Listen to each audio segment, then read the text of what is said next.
All right, so this might be more of a tech tip than anything. If you're working in a shop for a while, you might come across where you have a dead DeWalt battery. It won't turn on.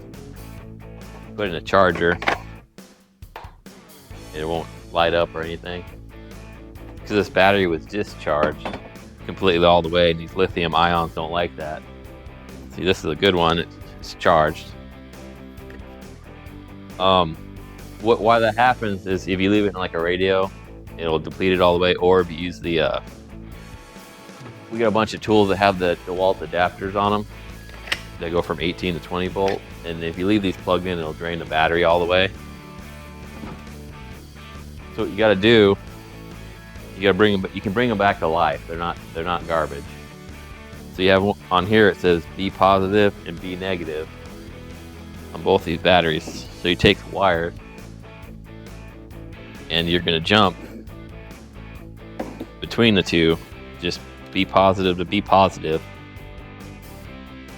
Like I said, B positive to B positive, and B negative to B negative.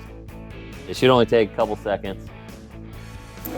So after you pull it out for a couple seconds, the light still doesn't work, but you should be able to slide it in and see now it's starting to charge. And that's how you can bring a DeWalt battery back after you think it's gone or dead, or if you think you have a charger problem. So now this battery's charging. And to show you that's not the wrong one, this one is the fully charged battery. So there you go. That's how you bring a DeWalt battery back when it won't charge anymore.